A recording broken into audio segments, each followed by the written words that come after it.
I've got one from just last year. B23. Stalking in the woods, Arkansas Ozarks with some new gear I'd been saving for 4 months. Boots, tack vest, my fuck even a milsurp gas mask. It was like Christmas. Being where I wasn't wanting to field test some personal prototypes, I had my nugget on hand. Wouldn't do much against the big bears, but it'd ruin any snake stray dog cougar's day right to hell. Had a couple strippers and 2 clipazines I built and wanted to field test in my pouches, some rolled up targets stuck in my loops, and a light complement of survival gear, compass, topo map, thermal blanket, spare undies, extra bullet, MREs, canteen and camelback, amphetamines, bug spray, rope, spikes, mallet, e-tool, shower powder, baby powder, TP, the works. I've done nothing heretical to my nugget, I swear. Clipazines are what I call the jerry-rigged magazines I'd custom built from old cannibalized mags and sheet metal.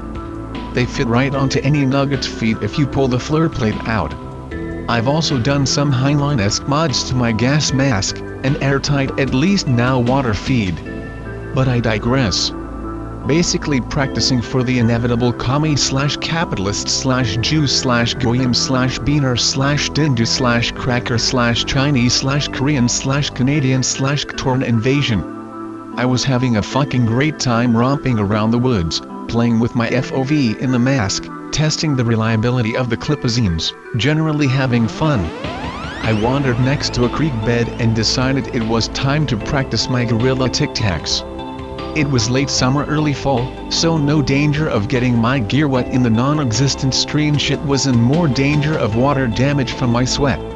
After triple checking my safety, I proceeded to do a series of scree slides and uphill hustles in full survivalist gear.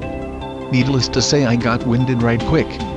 I stood panning in that dry stream bed and decided to check my position with my topo map and compass so I could set a course for home. In the middle of orienteering myself, I caught wind of a smell, and before blood and copper, it wasn't. At first I assumed it was sweaty famunda, but the funk quickly evolved into something fucking worse. A dark undercurrent of rot, deep notes of animal musk, a bassy score of raw garbage punctuated by garlicky timpani, and a thick black score of something between skunk and rotting onion sludge, a symphony of stench. And the conductor decided to skip the adagio and drive the opening movement straight into the scherzo because that shit was getting stronger. I went into STR8 operating mode, popped an addy from my pouch for extra focus, pulled the clipazine from my nugget. It seemed to be working fine, but if I was gonna have to shoot something, I'd prefer not to have any risk of jamming. I gagged and nearly puked up that addy tab. The smell was that strong at this point. Whatever the source was, it was definitely mobile and getting closer. Fuck it, I pulled my mask up from around my neck and pulled it over my face. It helped slightly, but my fucking dumbass waterline wasn't 100% airtight around the joint. I walked cautiously and slowly along the creek bed to where the slope was shallowest, listening for twig snap or animal sounds from above. I definitely heard something shuffling around up there, and it sounded bigger than what my nugget was up for. It was a near constant snuffle grunt, and sloppy, uncoordinated crunching around bark and leaves. That mixed with the smell and mind immediately jumped to big bear. Rabid big bear. Let me tell you about Ozark big bears, straight from my dad's mouth. Dad's lived in the Ozarks for 58 years, and in that time only 2 things have managed to shake him, the challenges of fatherhood, and the big bears. According to him, the native black bears were hunted to near extinction between the 40s and 50s. To correct this, the ANRC, NRCS, and Arkansas Fish and Game Commission released 250 bears into the Ozark and Ouachita Mountains. Their website insists that they were all black bears. My dad insists that this is bullshit.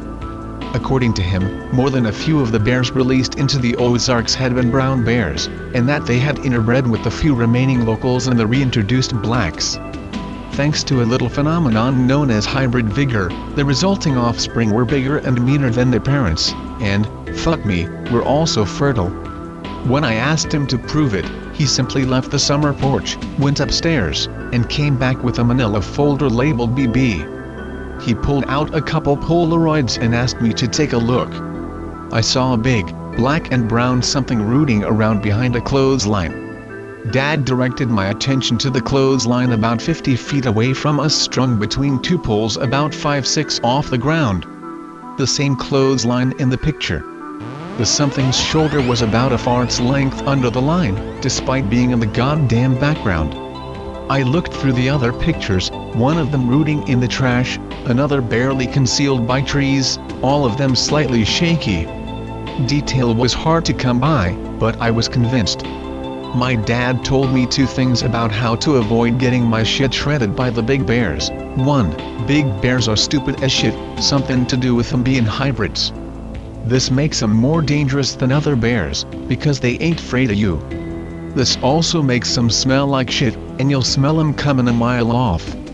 If you smell a big bear, get inside and get upstairs, but take the shotgun first and some deer slugs.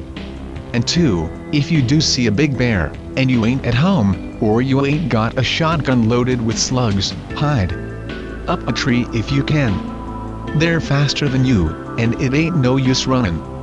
I tell you all this, because after 23 years I'd finally managed to prove my dad wrong about something.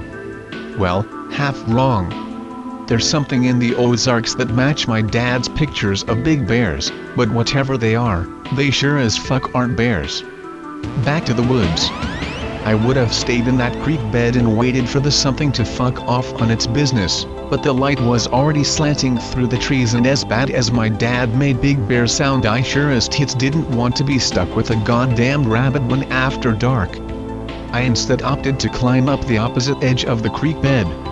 Had to scramble over some big rock outcroppings and half stand, half lean against the slope of a hill, but I figured that if anything that would be one more layer of protection against the something. I had gotten a few glimpses of the something over my shoulder as I climbed, but this was my first good look at it. I just fucking stared. Like I said in my previous post, this wasn't a fucking bear. It was bear-like, but not a bear. I've been into sci-fi my entire life, Halo-esque mods to my gas mask, and even got Barlow's Guide to Extraterrestrials from my awesome late stepmom, so when I saw the something for the first time, my fucking nerd brain immediately went, oh, a Sulidor. Pig related. Except it wasn't. It looked like a Sulidor, a grizzly bear, and a sloth had a three-way on top of a garbage heap to make it. It had a long prognathous snout like a stubby-ass trunk, big angular shoulders, feet that looked like manhole covers covered in dirty matted fur, and a body like a furry blimp. Its fur was the same charcoal black day-glow brown I saw in the pictures, and full of mats and clumps of dirt. I mean, I fucking stared at it, drinking in the details, trying to make fucking sense of what I was looking at for a solid 2.5 minutes, and it somehow hadn't noticed me. Jesus, these things were dumb. I remember feeling a twinge of relief. If it hadn't noticed me trying to scrabble out of a rocky gully, it won't notice me sneaking away. That was when I farted. The something stopped, my breath stopped, my heart stopped. The only sound in those woods was my fucking fart echoing and the sound of my nose blistering under the something's odoriferous assault. Like slow-mo, the thing turned its head, looked back at me, sniffed the air, and stood up. It had been shuffling around crouched low to the ground the entire time. What I had thought were shoulder blades were its fucking elbows. It could tie its shoes without bending down, but its paws probably would have crushed its Air Jordans to bits. They were like trash can lids. It sniffed the air again, and coughed, barked like it was asking me a goddamn question. GORP. I swear on me mum, that's what it fucking sounded like, GORP. Be me. Be dumb fuck who doesn't listen to his dad. Be awkward cringe lord who fucking farts when he's trying to sneaky breaky away from a goddamn GORP. Aim for center mass. Fire. The bullet didn't thwack into the GORP because hey, if you're gonna die might as well give your killer a stupid name in your head, right? As much as it thwumphed. There was a puff of dirt and hair when it thwumphed, and bless my luck the GORP flinched from the impact. Wait for blood. I guess that GORPs are so covered in nasty flea-ridden hair mats that over time their poor hygiene gives them natural body armor because that thing didn't fucking bleed. What it did do was rear up and gorp at me, a low growl that my colon decided was a warning because it was producing bricks enough to construct a barricade. I worked the bolt and fired another shot, this time at its ugly sloth/bear/elephant face. This time it thwacked. So did the dirt a dozen feet to the fucker's left because it ricocheted off of its fucking skull. The gorp just stood there, staring at me, like it was too dumb to realize it could have stood in the stream bed and grabbed me by the face while I pelted it with useless bullet and shit myself. I yelled at it and fired a third shot in any direction at all, trying to scare it off. The gorp or gorth or big bear or whatever it was dropped to all fours, lurched toward me once, then did a 360 and shuffled away. It worked. I stood there until the sky turned from blue to orange before I snapped out of it and tactically retreated back home. When I got back, I told my dad everything. I probably should have mentioned that I was visiting him for a few days. Oops. He could probably smell Big Bear on me, and it's no use lying to him. When I got to the part about what the big bears really were, he refused to believe me. Then he got pissed at me. Then he locked the doors and camped out upstairs for the rest of our visit. I had to fucking bring him beer from downstairs when we wanted to shoot the shit. The weird thing is, as scared as he was, and as weirded out as I was at seeing my dad as spooked as a kid who's seen a skeleton, I wasn't scared. I remember that very clearly, I wasn't scared. I guess you could say I was too interested to be scared. If I was scared, I would have just bolted and I'd probably be typing this from inside a year-old gorp turd. If I had a guess, it'd probably be that the fucking Adderall I had popped kept me from switching into run home scared to mama's tit mode. Well, /K/, you probably stopped reading 2 posts ago, but that's how I met a gorp and lived. OP/and/here. Have you considered that what you saw might have been a megatherium or giant ground sloth? They got pretty big. Its top size was 20 feet, had long arms, and their skin was full of interlocking bones that would have been like natural chainmail. As for the stumpy-ass trunk, it might have either evolved one over time, or might have had one all along. Soft tissues don't fossilize, and skin impressions of the face have never been found. They live in South America as recently as 10,000 years ago, so it's not that much of a stretch that a branch population could exist in the Ozarks today. Some pictures have surfaced that some people think indicate that giant ground sloths still exist in the Appalachians, a habitat not so different from the Ozarks. Here's the Virginia ground sloth picture. It kind of reminds me of your description. Just got back from the store and holy shit anon. My fuck, that's a gorp, that's a gorp. If you slapped on a dinky taper trunk, stretched its arms out and fed it till it swelled up like a curvy land whale, it'd be a gorp. Help my fuck anon. Like I'm pretty paleo nerd science brain commando, but that never fucking occurred to me. For the last year or so I've been convinced that I saw a weird Native American spirit monster or an escaped government project or one of those fucking skinwalkers that /X/ is always fapping on about, but holy tits.